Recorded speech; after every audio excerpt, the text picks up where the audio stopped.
Bien, entonces vemos la resolución del, del parcial y el primero de los ejercicios era entre los múltiplos de 3 comprendidos entre 3 y 312, ¿cuántos múltiplos de 5 hay? Bueno, ¿quieren contar un poquito qué es lo que hicieron?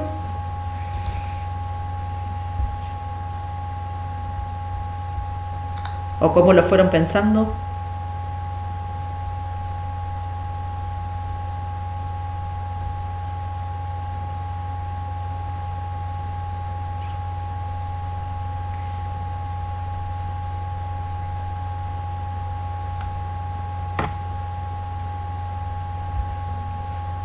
Sí, profe,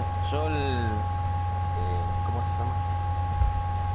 Trabajé con el primer y el último múltiplo, era simultáneamente en común a los dos, o sea, 3 y a 5.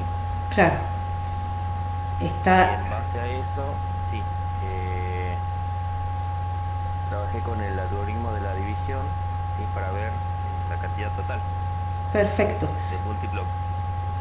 Pero lo que a ver, no estaba muy seguro era cómo explicar que como que eliminaba directamente los primeros 4 y los últimos 4 múltiplos de 3. O sea, como Ajá, que no me convencí mucho de eso. pero eran Pero bueno, múltiplos de, lo eliminé. ¿eran múltiplos de 5 esos?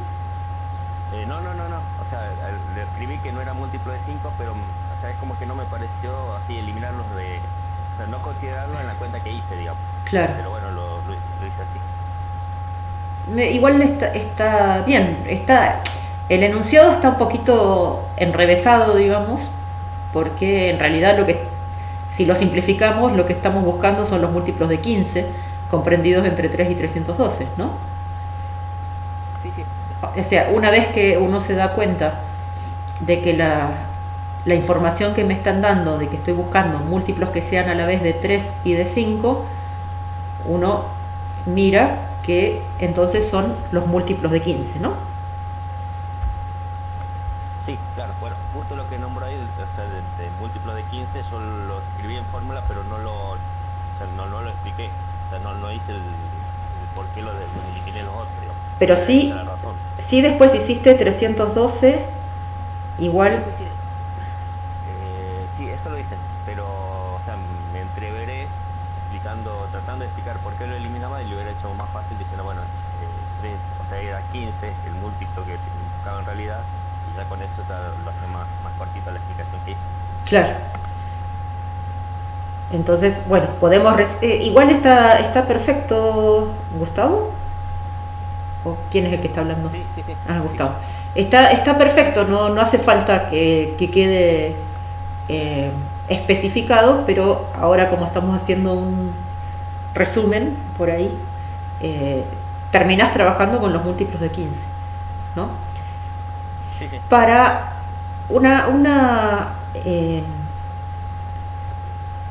una cuestión que me gustaba remarcar es que si uno usa el algoritmo de la división, tiene que acomodarlo de la manera que lo puse yo acá, porque muchos hicieron 312 dividido 15 igual a 20, y ni siquiera, o sea, quedaba 20, algo, y no está mal esto, pero cae fuera de la forma teórica en que uno lo escribe. Entonces, como teníamos una definición del algoritmo de la división, o sea, estamos trabajando en el conjunto de los enteros. Si escribimos esto, ya estamos trabajando en otro conjunto numérico que es el de los racionales y nos estamos yendo fuera del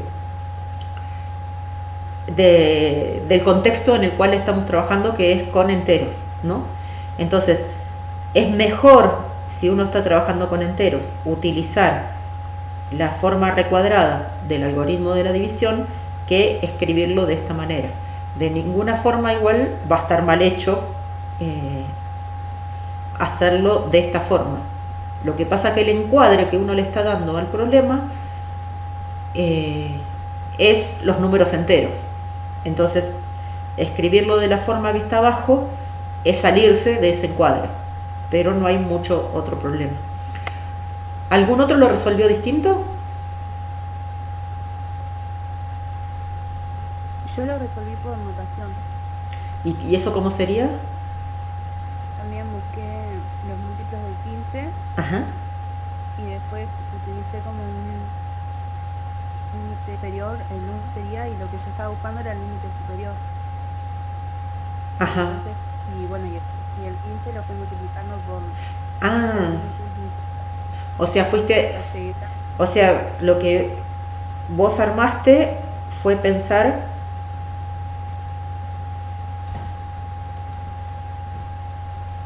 a ver, no se actualiza. Le agregué una hoja, pero no se agrega acá. Ahí se agregó, creo. Ahí está. Vos lo que hiciste fue, a partir de 15, buscar todos los múltiplos hasta que llegás al número 312, claro, digamos, bien. que no te pases del 312 hasta No, y me dio, claro, 300, me dio 300. y por acá andaba el 312. Muy bien, eso también es.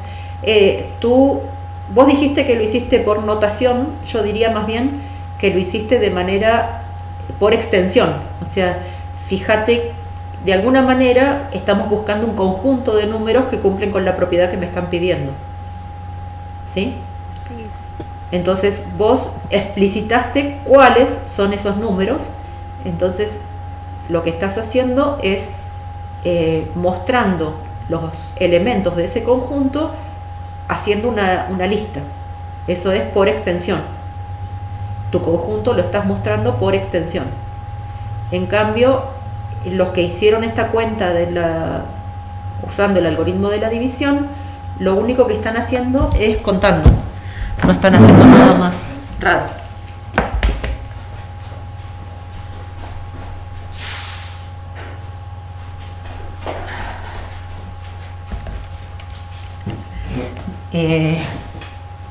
O sea, la diferencia es que en esto me están dando el cardinal del conjunto, cuántos elementos hay dentro del conjunto, que es 20, y en cambio vos estás mostrando los 20 elementos que están en ese conjunto. La desventaja de trabajar con los conjuntos por extensión es que hay conjuntos que tienen muchos elementos e inclusive infinitos elementos. Entonces, no todos los problemas que vayas a resolver contando de los conjuntos los vas a poder resolver por extensión. Por ahí hay que acomodar la propiedad de los conjuntos y hacerlo de alguna manera. O sea, en este problema no había ningún problema de hacerlo listando todos los elementos porque no son tantos, son 20. Pero si te hubiera pedido los múltiplos de 15 entre 3 y 3100, entonces ahí hubieran sido muchísimos más, ¿no? Y hubiera sido más complicado hacer el listado exhaustivo. Esto muestra que conviene tener algunas veces una fórmula, ¿no? de estas cosas, pero está perfecto lo que hiciste para resolver este problema. Se aceptan las ambas resoluciones, digamos. Lo que muestra una resolución de este tipo con lo que está en el recuadro es que se están apropiando un poco de los materiales y de los contenidos que les estuvimos dando en la materia, ¿no? Hacer uso del algoritmo de la división significa conectar un poco el problema con la teoría que se les fue dando. En ese sentido es un nivel un poquito más abstracto que el de hacer la lista de todos los elementos, pero ambos son perfectas resoluciones de lo que le estamos pidiendo. ¿De acuerdo? Me parece que no hubo muchas más complicaciones. Ah, creo que alguno listó los múltiplos de 3 y fue marcando los que eran de 15 y eso ya lleva mucho más trabajo porque hay...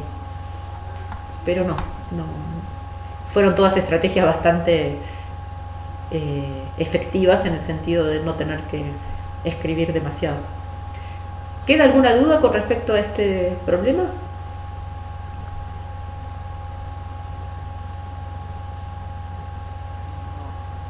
Creo que en general es el problema que todos resolvieron y resolvieron bien.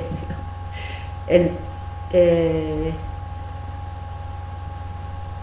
el 3 y el 4 eran los que tienen más divergencia en cuanto a lo que fueron armando, pero en general, digamos.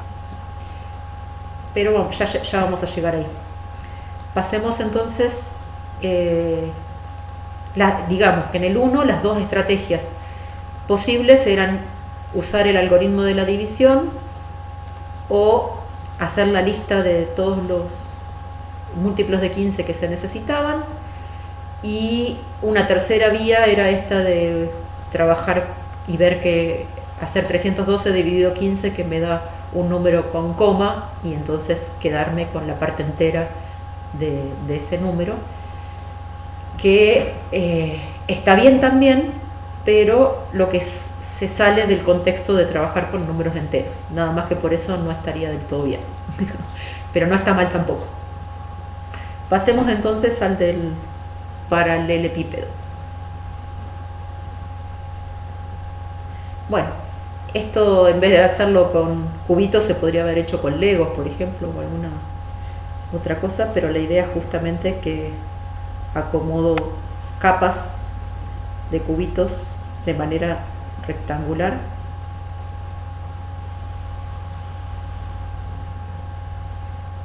Acá estoy haciendo cualquier número, ¿no? Y si le voy agregando capas, terminé usando 42 cubitos y la idea es un poco ver cómo se puede acomodar 42 de esta manera, ¿no? Entonces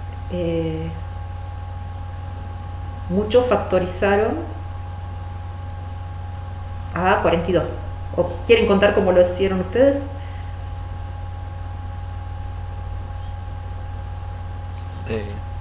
Sí, profesor, yo trabajé con la base, arranqué con la base como dato. Ajá, el 18. Bueno, el 18, sí. De ahí saqué que la suma de los dos lados, ¿sí? Me daba una fórmula. Y después busqué los múltiplos, o sea, de lo que me quedaba, de los 42 le resté los 18 y tenía que ser múltiplo de 18, obviamente, para que tenga la forma que me pedían. Pero ¿por qué restaste 18 de 42? Ahí no te sigo. Claro, porque ya en la base ya ocupo 18 cubitos. No es cierto. Ocupas no. Porque lo que te cuenta lo que te cuenta el 18 es el borde. Ah, no, está bien, me expresé mal. Sí. Está bien. O sea, saco una fórmula y después de 18 hay varias, o sea, me ocupa diferente cantidad de cubitos. Ahí está. Ah, está, eso sí. Bien. De las diferentes cantidades de cubitos que ocupaban, sí, de la combinación esa, fui buscando el múltiplo que me quedaba para llegar a 42. ¿Cómo se llama? A 42, sí, ahora sí. Bien, y entonces te dio... Me dio una altura o sea, de 3 pisos. Bien, y entonces este medía 2 y este medía 7, ¿no? Sí. Porque justamente es el único que da 14 más 4 me da 18, entonces tenemos 7 por 2, 14 nuevamente, y este número es 14 por 3. Sí. Bueno.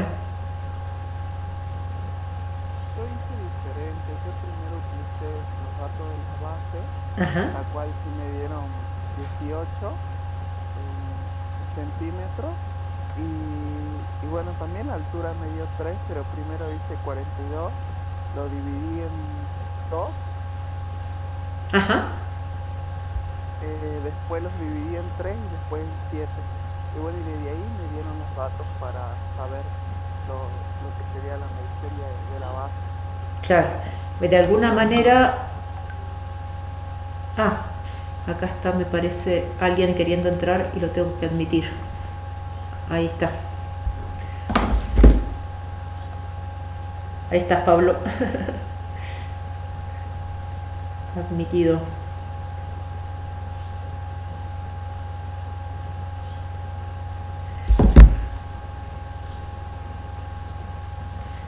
Ahí está. Volvemos a la presentación.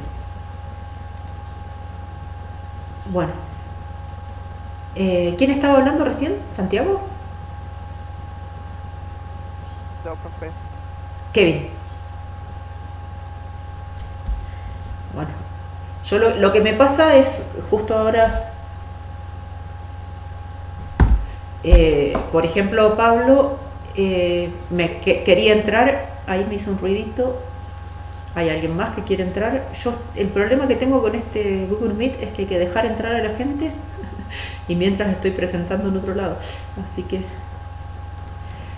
a ver si lograron. Por suerte hace un ruidito, a veces me doy cuenta, a veces no. Bueno, lo que vos estabas diciendo es que de alguna manera sabés que 142 el volumen de el paralelepípedo y el volumen se calcula haciendo el lado 1 por el lado 2 por la altura, ¿no? Como esto es 2 por 3 por 7, ¿sí?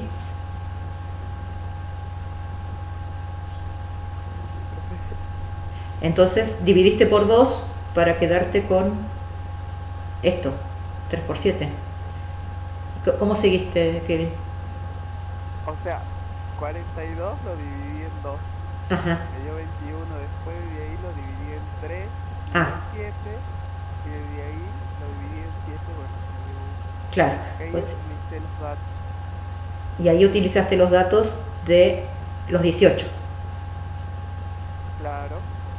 Porque 18 era dos veces un lado más 2 veces el otro, o sea que A más B tenía que sumar 9. ¿Y quiénes suman 9 de estos 3 que tenés acá?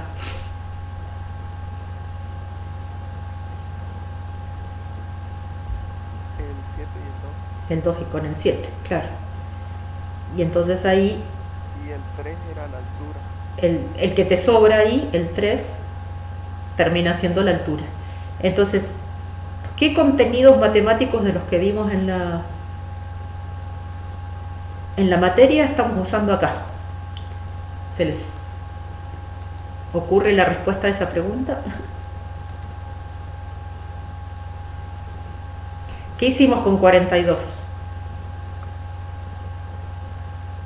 Lo factorizamos. Lo factorizamos en primos, ¿no? Acá estamos usando el teorema fundamental de la aritmética. Y el otro dato que nos dan del perímetro nos muestra cuál de estos dos necesitamos combinar para la base, ¿no? O sea, metiendo este y este como base, o sea, si el rectangulito de abajo tiene 2 por 7, la altura va a ser 3. Pero fíjense entonces que no hay muchas respuestas posibles para este paralelepípedo, fuera de que el dato, sin tener en cuenta que la base tenía perímetro 18, en realidad con 42 cubitos hay un solo ortoedro o paralelepípedo que se puede armar. Lo que pasa que el dato de la base me dice por dónde lo estoy parando. ¿Por qué hay un solo paralelepípedo que se puede armar? Porque la descomposición de 42 aparece solo un factor primo por cada uno, ¿sí? Entonces, el dato de la base me está diciendo cómo lo paro a ese paralelepípedo, pero si en vez de pararlo desde este lado, lo paro sobre este lado, el perímetro hubiera sido 42 también, ¿no? 7, 14 más 6, 20, 40. Pero hubiera sido el mismo paralelepípedo, solo que parado de otra forma, que no es tan fácil de hacer tampoco con los cubitos. No sé si se dan cuenta lo que les estoy queriendo contar. Pero, de alguna forma, el concepto de base para una figura geométrica es un concepto que depende de cómo lo estoy parando, digamos. Porque el paralelepípedo, o sea, si hubiéramos abstraído o no usábamos el dato de los 18, la única manera de conseguir un paralelepípedo es esta, 2 por 3 por 7.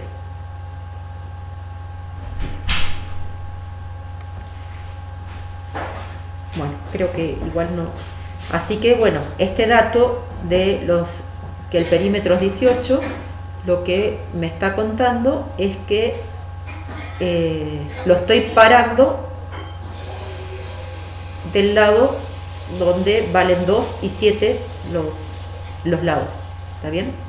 De la base. ¿Sí? Sí, ya lo admití, ¿eh?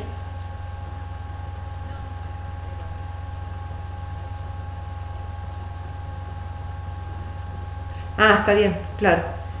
1 por 1. También sirve para descartar 1 por 1 por 42, que está perfecto, sí, porque las otras posibilidades de descomponer a 42 en 3 factores serían 1 por 1 por 42 y 1 por 6 por 7, ¿no? De alguna manera. Entonces necesitamos el dato de o que los 3 factores son distintos o el perímetro de la base. Muy bien, Pablo, hay un rango mayor que 2 por 3 por 7 para... O sea, el dato tendría que haber sido también que los 3 lados son de diferente longitud, y entonces ahí también descartamos 1 por 42 o 1 por 6 por 7.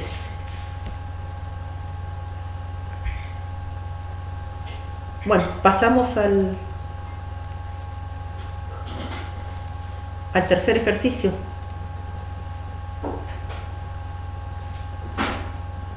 ¿Quiere alguno de ustedes contar cómo lo hizo? ¿Cómo vienen hasta ahora? Bien, el primero daba 20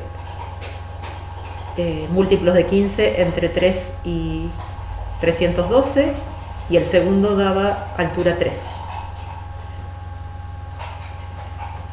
Así que si hasta ahora vienen bien, tienen casi la mitad del parcial. Bueno, este era un ejercicio más también de alguna manera teórico.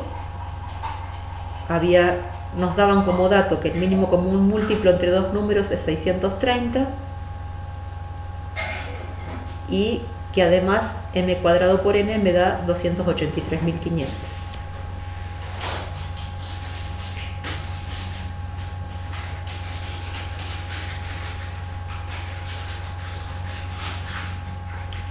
Acá una cuestión que noté de los que resolvieron es que algunos encontraron un resultado posible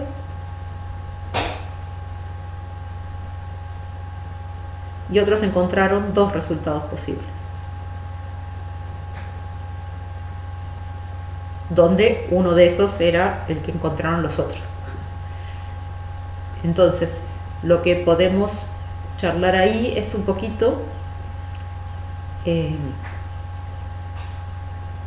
que el procedimiento de los que encontraron dos resultados era un poquito más general que los que encontraron un solo resultado.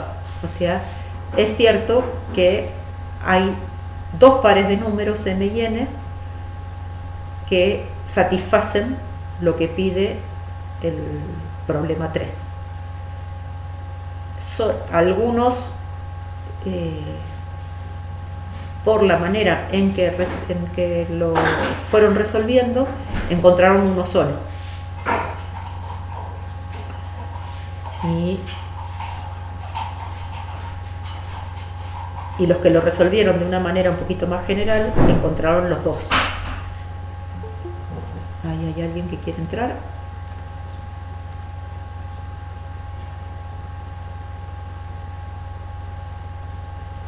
Hola, Pedro. Hola, profesora, disculpa, estaba en el trabajo. Está bien. Fuimos repasando los ejercicios 1 y 2 ya, y estamos mirando en el 3, que les comenté que muchos de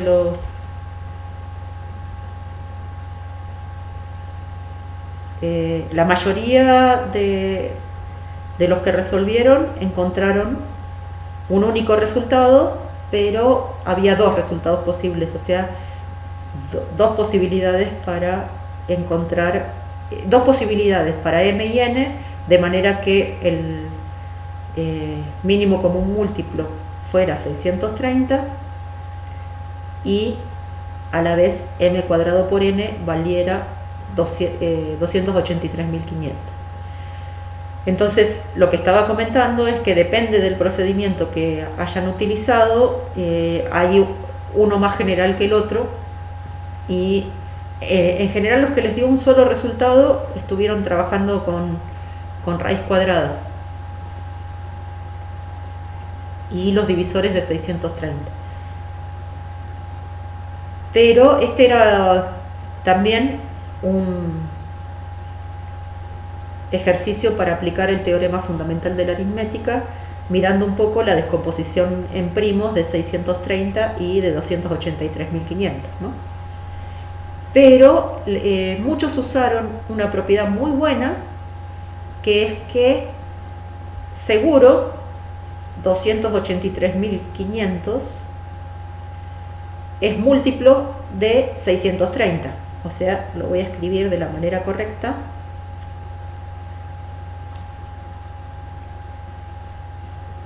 Muchos usaron que 630 divide a 283.500. Y eso es usar una propiedad muy buena, digamos.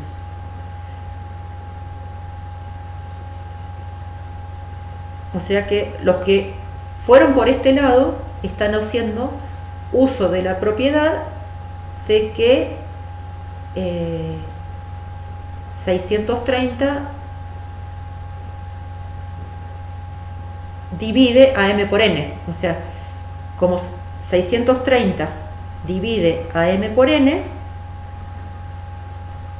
va a ser cierto que 630 divide a m cuadrado por n. Esa es la propiedad que están usando.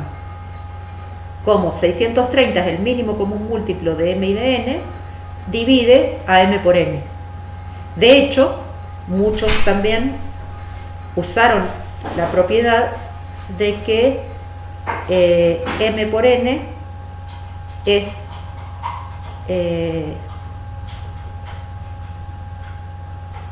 m por n, perdón, a ver, voy a poner de esta manera, que el máximo común divisor entre m y n es m por n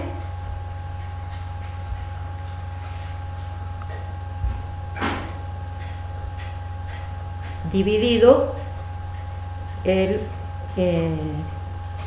mínimo común múltiplo, ¿no? O si quieren, a ver, vamos a ponerlo de este lado, el mínimo común múltiplo por el máximo común divisor me da m por n.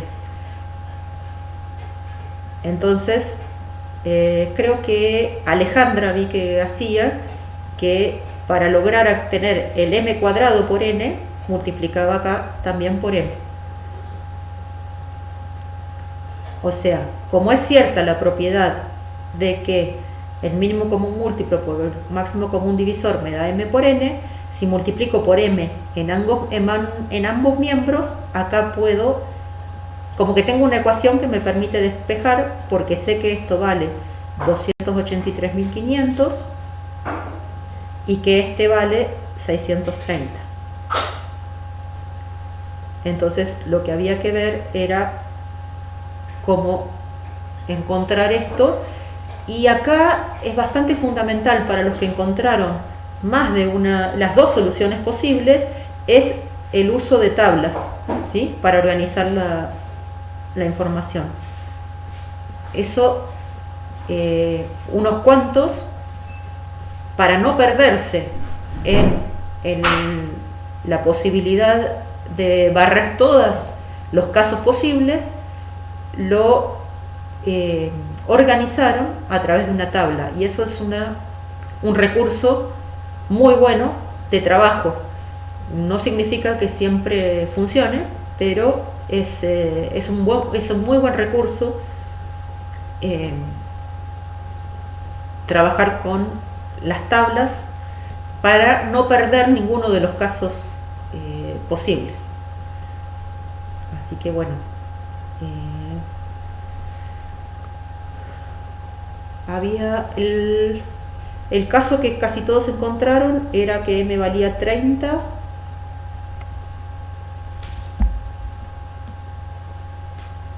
y n 315, ¿no? Me corrigen si no. Sí. Y el otro caso era que m valiera 90, ¿no? Creo. A ver, hago la cuenta. A partir de 283.500. ¿Vos, Carolina, lo tenés a mano? M90 y ese es el que más se perdió.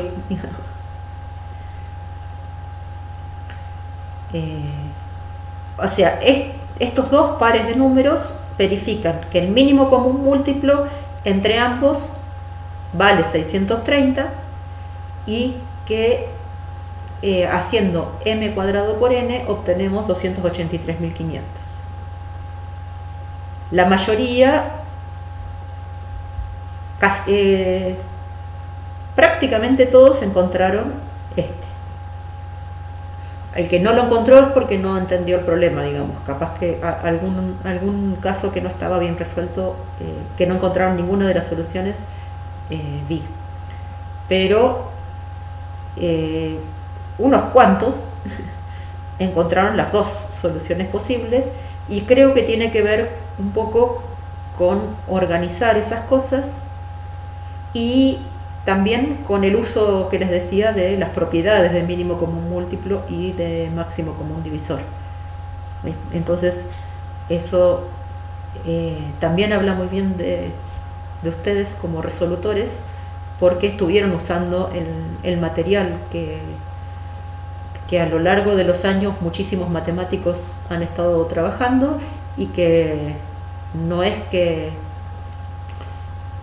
se me ocurrió a mí hacerlo, sino que yo también lo aprendí de la misma manera que ustedes, digamos.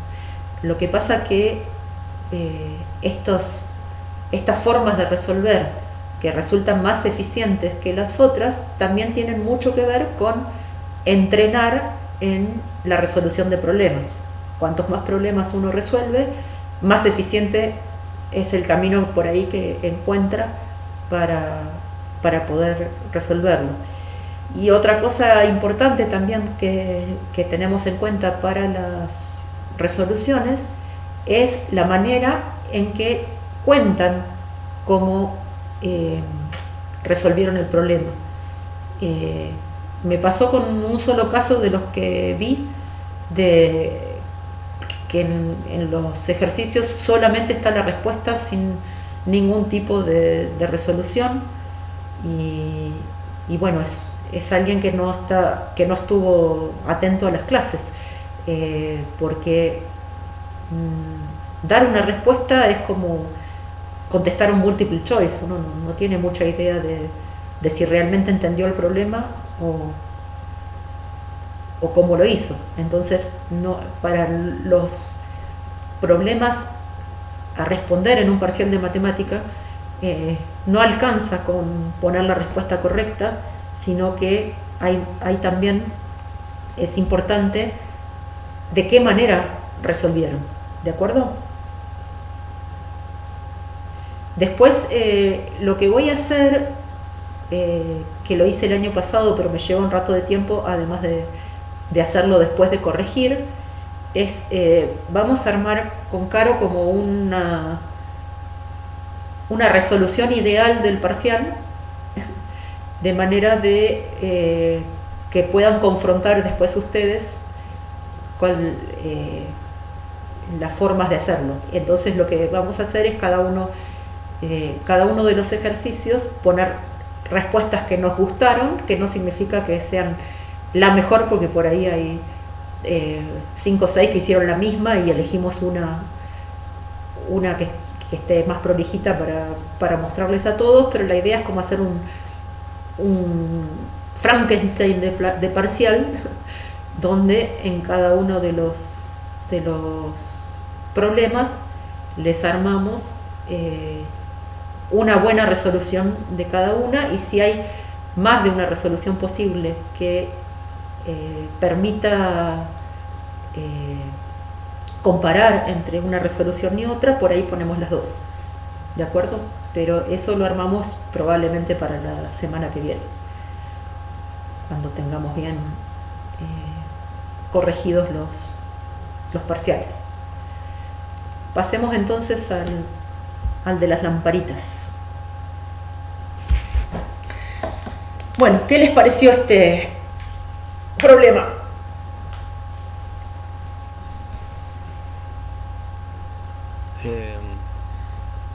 O sea, eso es lo que vi, interpreté es la secuencia que había. Ajá. Y tomé dos, o sea, para determinar qué hacía el décimo, es como que tomé una palabra clave que era el tercero, creo que era, que decía que cambiaba el estado de la lámpara. Claro. Y como no lo nombraba eso en el décimo, dije, bueno, directamente hace lo mismo que el primero. Sí, porque me entró en la duda si prendía todas de nuevo o si pasaba y tocaba todas las teclas.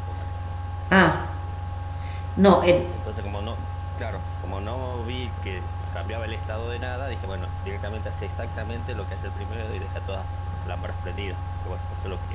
tenés una interpretación, claro. Está bien, es importante que quede bien clara. ¿Tu nombre es? Gustavo. Gustavo. Bien. No, es que yo, como estoy compartiendo pantalla, no veo quién es el que habla. Por eso te pregunto. Claro, si haces esa interpretación va a cambiar la idea, pero la idea es que el tercero cambia el estado cada 3, el cuarto cambia el estado cada 4, el quinto cambia el estado cada 5, y así. Pero es cierto que tu interpretación faltaría uno más como para que se interprete solo lo que nosotros pedíamos. Así que bueno, vamos a mirar con la posible interpretación. Como es un problema medio absurdo, ¿no? No tiene mucho sentido práctico tener una fila de lámparas e ir apagándolas y encendiéndolos de acuerdo a algún criterio, ¿no? Y también podríamos no necesitar 10 muchachos, sino que una sola persona vaya haciendo ejecutando todo lo que le vamos pidiendo, ¿no? Pero bueno, fuera de lo absurdo de la situación, matemáticamente tiene bastante contenido. Los que interpretaron que el séptimo muchacho cambiaba el estado a partir de la lámpara número 7 y cada 7 lámparas. ¿Cómo... ¿Qué encontraron como patrón después de que pasaba el 10º muchacho.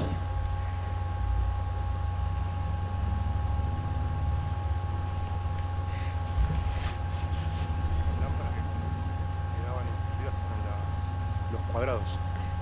Bien, o sea, los que ocupaban una posición que correspondía al cuadrado de un número eran las que quedaban prendidas, ¿no?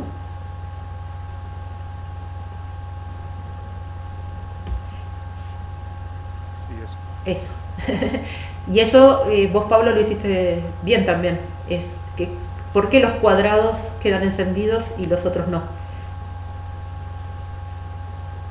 Porque, bueno, yo relacioné todas las lámparas con los números directamente Ujú. y vi cuántos, ¿cómo se dice? Cuántos divisores tenía cada número, divisores distintos, ¿no? En resumen es lo que hice. Y los números que no eran, o sea, todos se podían armar como producto de dos números, pero cuando el número era igual, los dos números, el interruptor se tocaba una cantidad impar de veces, Claro. y cuando no, era par. Entonces, si vamos intercalando prendido apagado, los que tenían números impares iban a quedar prendidos y los otros apagados. Bien, entonces te fuiste a mirar, bueno, te diste cuenta que las que quedaban prendidas entonces eran 1, 4 y 9, digamos, ¿no? Claro, Con sí. las 10. Sí, fui haciendo, me guié primero con un gráfico, fui imaginándome a los chicos pasando y después busqué un patrón, ¿no? Claro, o sea, la idea es, acá estoy dibujando, que el segundo hace eso, el tercero empieza por acá y lo hace cada 3. Esta está apagada, entonces la deja encendida. Esta la apaga. Y la idea ahí entonces es que cuando viene el cuarto, empieza desde apagando esta, la próxima que apaga es la 8, ¿no? Cuando viene el quinto, encuentra la número 5 prendida, entonces apaga, pero eso hace que lo que estamos mirando son exactamente los divisores, porque no, además el enésimo muchacho empieza a apagar a partir de la lámpara N, deja todas las demás como venían, ¿no? Entonces ese dato es importante.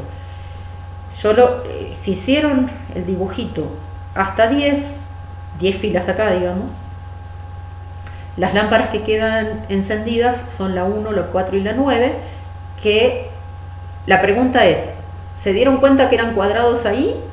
¿O buscaron el ejercicio en donde preguntábamos cuáles son los números positivos que tienen una cantidad impar de divisores? Porque ese era uno de los ejercicios del cuadernillo, ¿se acuerdan? De la unidad 5, creo.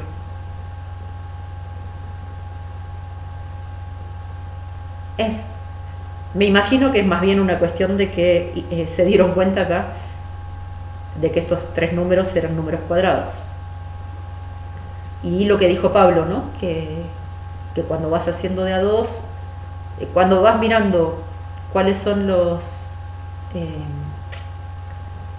divisores de un número, solamente hay cantidad impar cuando se repiten, porque es el mismo número, ¿no? Y eso hace que sean cuadrados. Alguien generalizó de una Yo lo manera. interpretaron mal, profe, porque, o sea, interpreté que sucedía un estado, y ese estado vos después lo transportabas a la acción que hacía el chico siguiente, digamos. O sea, vos venías de un estado ya hecho. Sí, pero respetabas lo que había hecho el chico anterior, pero empezabas a cambiar de estado a partir de la lámpara N, que eso es lo que te cambia las cosas. Por ejemplo, fíjate acá en la fila 3, que encuentra, este queda apagado, en realidad lo hice mal yo, decía yo. Sí, sí, sí. Este queda apagado, este queda prendido porque no lo toca. A ver, ¿qué hice? A ver, este estaba apagado, lo encuentra apagado. Este estaba apagado, lo encuentra apagado. Este es el que cambia porque estaba prendido y lo pasa a apagado. Este lo cambia porque estaba apagado y pasa a prendido.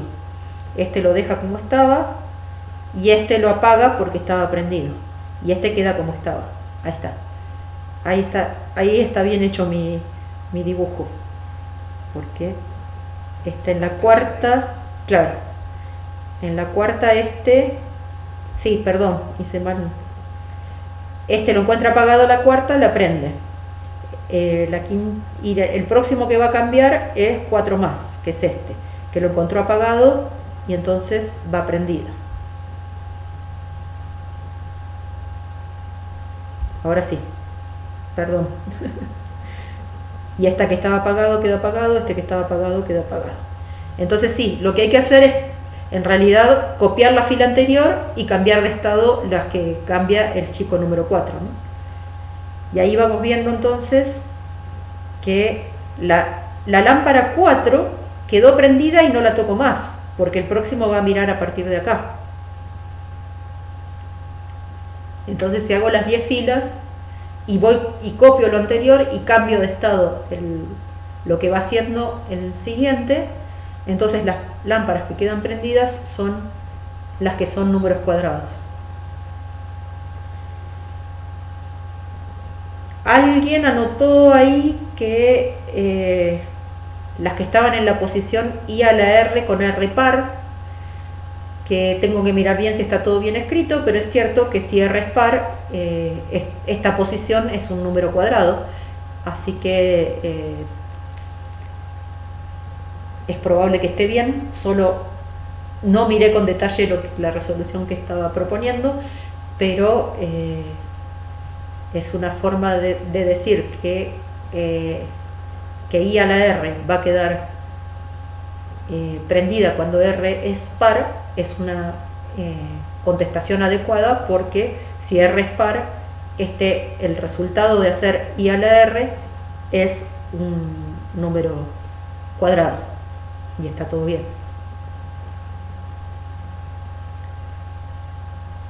Entonces, la generalización de este problema era ver esto que pasa si tenemos n lámparas y aumenta hasta una cantidad de n. Entonces lo que uno ve como respuesta es que las lámparas que ocupan un lugar que es un número cuadrado son las que van a quedar encendidas, y la justificación de por qué eso es así es justamente porque los números cuadrados tienen una cantidad impar de divisores. Entonces, si juntamos la respuesta, que es 1, 4, 9, la próxima va a ser 16 si aumentamos n, eso es una buena respuesta. Pero si además le agregamos la justificación de esa respuesta, que es que los números cuadrados tienen una cantidad impar de divisores, entonces esa resolución es excelente. ¿Se entiende? O sea, no solo descubrir, o sea, tenemos como varios niveles de contestación acá. Uno, que es no generalizar, haber hecho todas las secuencias de lamparitas y ver que las que quedaron prendidas son 1, 4 y 9. Ese es un nivel que es correcto de resolución, pero que es bajito, digamos, es un nivel bastante bajo que responde a simplemente resolver la situación puntual que se les dio. Pero hacer matemática corresponde a pensar en generalizar. Entonces, dentro de lo que es generalizar, tenemos también como dos estadios. Uno es dar la respuesta. Los números cuadrados son los que van a quedar, las lámparas que corresponden a números cuadrados son las que van a quedar encendidas, y hay nivel más profundo de respuesta, que es el de mejor nivel, el de nivel más alto, que es las lámparas que corresponden a números cuadrados quedan prendidas, y esto es porque los números cuadrados tienen una cantidad impar de divisores. Ahí entonces sería la respuesta de mayor nivel. ¿Se entiende? Pero vamos a considerar correcta cualquiera de los niveles de los que están haciendo. Los felicito a los que hayan llegado al nivel más alto, que es dar la respuesta generalizada y justificar por qué funciona esa respuesta. Y bueno, por último, tenían que averiguar del número de Fibonacci y el número Auro. Encontré que poquitos fueron los que mostraron la espiral de Fibonacci, que es muy bonita y va a la cuestión geométrica, pero me enteré de un montón de datos que no tenía y que están interesantes, y algunos los tengo. La verdad que me gustó mucho las investigaciones que hicieron acerca de la secuencia de Fibonacci, que justamente es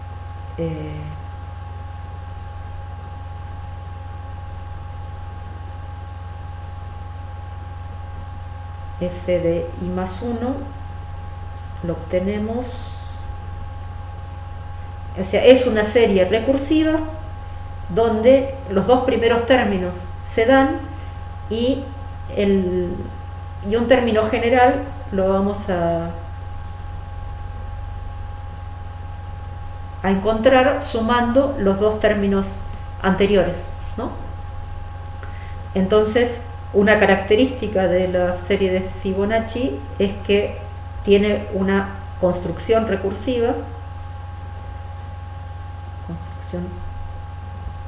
y eso permite que muchos de las propiedades que ustedes enunciaron ahí como interesantes se puedan probar usando inducción matemática, que queda fuera de...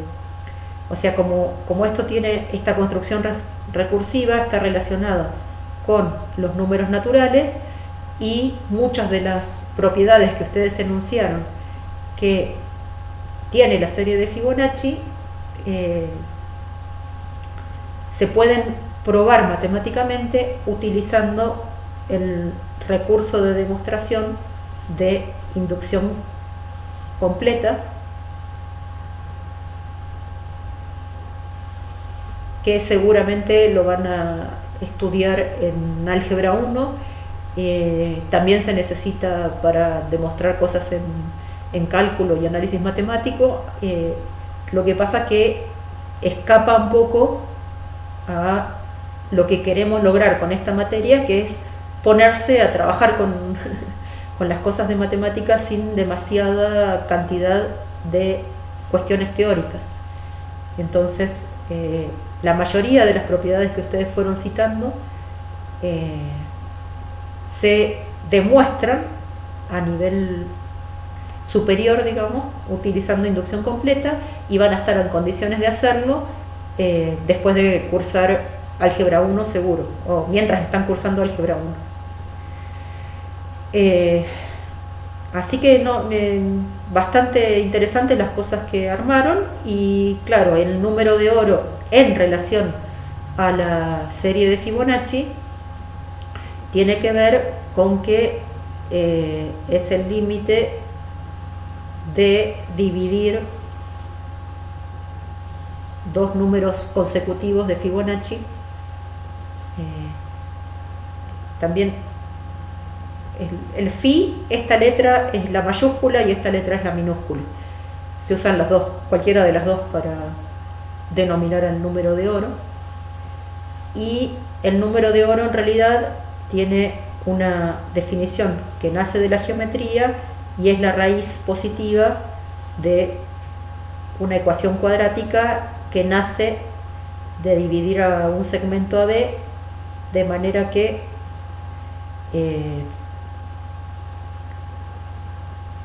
de manera que el total es al mediano como el mediano es al chiquitito.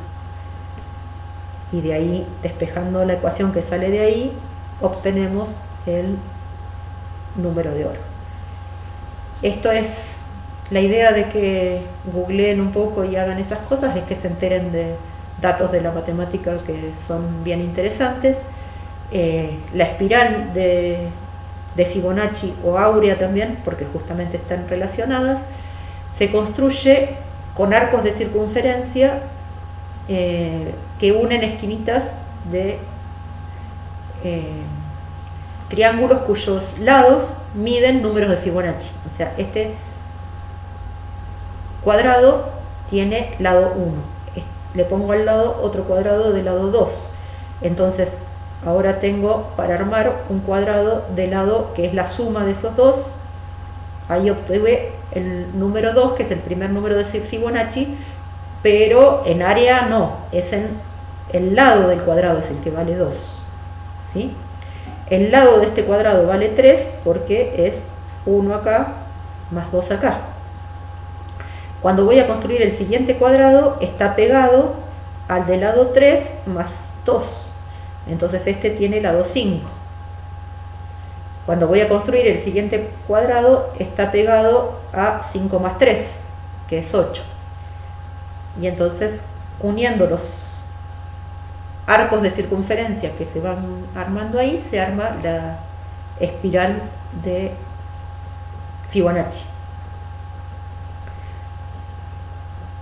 Y yo recalqué como importante que estábamos mirando las propiedades matemáticas, porque justamente esta cosa de Fibonacci tiene mucho que... aparecen muchas cosas que tienen que ver, como que a la naturaleza le gusta la secuencia de Fibonacci, y por ejemplo pétalos de flores y cosas por el estilo hacen el ananá, por ejemplo, o las piñas en general también tienen crecimiento que responde un poco a la serie de Fibonacci, a la sucesión de Fibonacci y ese tipo de cosas. Entonces es bien interesante y divertido, que tiene muchas conexiones con cuestiones de la naturaleza y además también con el arte, porque ya los griegos utilizaron la proporción áurea como un canon de belleza. Pueden encontrar muchísimos artículos en donde se analiza qué persona es más bonita de acuerdo a las proporciones áureas que tiene en su cara y esas cosas, pero ese tipo de cuestiones escapan a las propiedades matemáticas que estamos estudiando ahora, que tienen que ver con múltiplos divisores y factores primos, ¿no? Bueno,